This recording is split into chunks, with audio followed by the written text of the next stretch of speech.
എല്ലാവർക്കും സിൽഫ ടോക്സിൻ്റെ മറ്റൊരു വീഡിയോയിലേക്ക് സ്വാഗതം.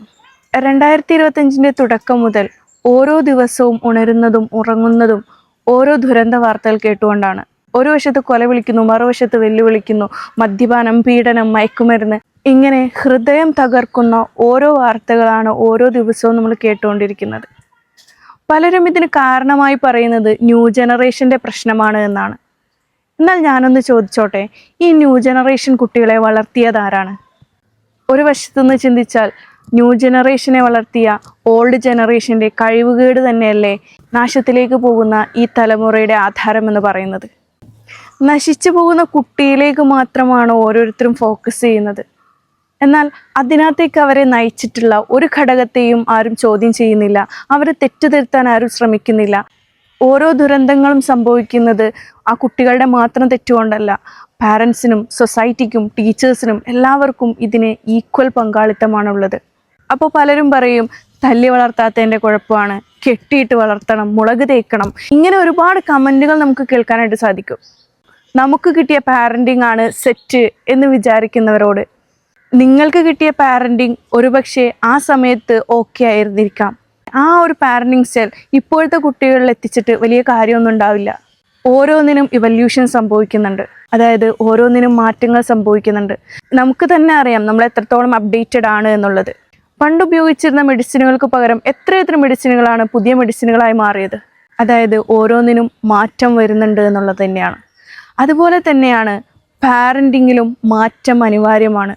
ഈ മാറ്റത്തിനനുസരിച്ചുള്ള ഗൈഡൻസ് പാരൻസിനും സൊസൈറ്റിക്കും ടീച്ചേഴ്സിനും കൊടുക്കാൻ കഴിയുന്നുണ്ടെങ്കിൽ നമുക്ക് നമ്മുടെ കുട്ടികളെ നമ്മോടൊപ്പം ചേർത്ത് നിർത്താനായിട്ട് സാധിക്കും.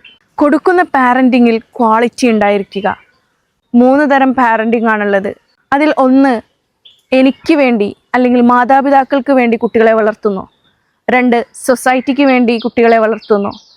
3 കുട്ടികൾക്ക് വേണ്ടിയും സമൂഹത്തിന് വേണ്ടിയും അല്ലെങ്കിൽ ലോകത്തിന് വേണ്ടിയും കുട്ടികളെ വളർത്തുന്നു. ആദ്യത്തെ പാരൻറ്റിങ് എന്ന് പറയുന്നത് ഒരു കണ്ടീഷനിങ് പാരൻറ്റിങ് ആണ്. എനിക്ക് പ്രായവും പ്രാരാബ്ദങ്ങളൊക്കെ ആയി വരല്ലേ, എന്നെ നോക്കാൻ ആരെങ്കിലൊക്കെ ഉണ്ടാവണ്ടേ എന്നുള്ള ചിന്തയിൽ വളർത്തുന്ന പാരൻറ്റിങ്. രണ്ടാമത്തെ പാരൻറ്റിങ് എന്ന് പറയുന്നത് സൊസൈറ്റിക്ക് വേണ്ടി മാത്രം വളർത്തുക. സൊസൈറ്റിക്ക് വേണ്ടി വളർത്തുക എന്ന് പറയുമ്പോൾ നല്ല ഉഷാറുള്ള പാരൻറ്റിങ് ആണ് നിങ്ങൾ ചിന്തിക്കുന്നുണ്ടാവും. പക്ഷേ ഇതും അപ്രോപ്രിയേറ്റ് ആയിട്ടുള്ള ഒരു പാരൻറ്റിങ് സ്റ്റൈലല്ല. നിങ്ങളുടെ കുട്ടിക്ക് ഒരു ഗ്രോത്ത് ഉണ്ടായി കഴിഞ്ഞാൽ അത് മറ്റുള്ളവരെ കാണിക്കുക, മറ്റുള്ളവരെ കാണിക്കാൻ വേണ്ടി വളർത്തുക. അവർക്ക് തോൽവി സംഭവിച്ചാൽ നാട്ടുകാരെന്ത് ചിന്തിക്കും, വീട്ടുകാരെന്ത് ചിന്തിക്കും എന്ന് വിചാരിച്ച് വളർത്തുന്ന ഒരു തരം പാരൻറ്റിങ്. ഇനി 3ാമത്തെ വിഭാഗം കുട്ടികൾക്കും ലോകത്തിനും വേണ്ടി വളർത്തുക. ഇതാണ് ഏറ്റവും നല്ല പാരൻറ്റിങ് എന്ന് പറയുന്നത്. ലോകം എന്നുള്ള വാക്കിൽ തന്നെ അറിയാം, അതിൽ പാരൻസും സൊസൈറ്റിയും എല്ലാം ഇൻക്ലൂഡഡ് ആണ്. അതിനോടൊപ്പം അതിൽ ഏറ്റവും ഇമ്പോർട്ടൻ്റ് ആണ് കുട്ടികൾക്ക് വേണ്ടി അവരെ വളർത്തുക എന്നുള്ളത്. ഓരോ കുട്ടിയും ഭൂമിയിലേക്ക് പിറന്നു വീഴുന്നത് അവനിക്ക് ചെയ്തു തീർക്കാൻ ഒരുപാട് കാര്യങ്ങളുള്ളത് കൊണ്ടാണ്. ആ കുട്ടിയെ അവൻ്റെ ആഗ്രഹങ്ങൾ തിരിച്ചറിഞ്ഞ് വളർത്തുക എന്നുള്ളതാണ്.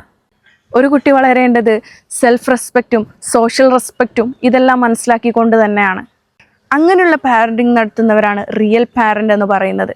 കാലത്തിനനുസരിച്ചുള്ള ഗൈഡൻസ് ആണ് നിങ്ങൾ കുട്ടികൾക്ക് നൽകുന്നതെങ്കിൽ അവരിൽ നല്ലൊരു മാറ്റം നമുക്ക് പ്രതീക്ഷിക്കാം. പല കുട്ടികളും പല പ്രശ്നങ്ങളുമായി കൗൺസിലിങ്ങിന് എത്തുന്ന സമയത്ത് അവരുടെ ചൈൽഡ്ഹുഡ് ചെറുപ്പകാലം എന്ന് നോക്കിക്കഴിഞ്ഞിട്ടുണ്ടെങ്കിൽ ഭൂരിഭാഗം കുട്ടികളിലും നല്ല പാരൻറ്റിങ് കിട്ടാത്തതിൻ്റെ കുറവ് വ്യക്തമായി കാണാറുണ്ട്. ഇത് ഒരു കുട്ടിയുടെ കാര്യം മാത്രമല്ല, ഭൂരിഭാഗം വരുന്ന കുട്ടികളുടെയും കേസുകളാണ്. അതുകൊണ്ട് തന്നെ കുട്ടികളുടെ ബിഹേവിയർ മെച്ചപ്പെടാനും അവരുടെ ഗ്രോത്തിനും എല്ലാം നല്ലൊരു പാരൻറ്റിങ് അനിവാര്യമാണ്. ടോക്സിക് പാരൻറ്റിങ്ങിൽ നിന്നും പോസിറ്റീവ് പാരൻറ്റിങ്ങിലേക്കാണ് നമ്മൾ മാറേണ്ടത്. അതുകൊണ്ട് തന്നെ നിങ്ങളുടെ കുട്ടികളെ വളർത്തേണ്ടത് സമൂഹത്തിനും അവനിക്കും വേണ്ടിയിട്ടായിരിക്കണം. എന്നാലാണ് നല്ലൊരു കുട്ടിയെ അല്ലെങ്കിൽ നല്ലൊരു ജനറേഷനെ നമുക്ക് വാർത്തെടുക്കാൻ കഴിയുള്ളൂ. നിങ്ങൾക്ക് ഇതുപോലുള്ള പോസിറ്റീവ് പാരൻറ്റിങ് ടിപ്സ് ആവശ്യമാണോ? എങ്കിൽ ഫോളോ ചെയ്ത് കൂടെ കൂടിക്കോളൂ. മറ്റൊരു വീഡിയോയുമായി വീണ്ടും കാണാം. B positive and keep smile.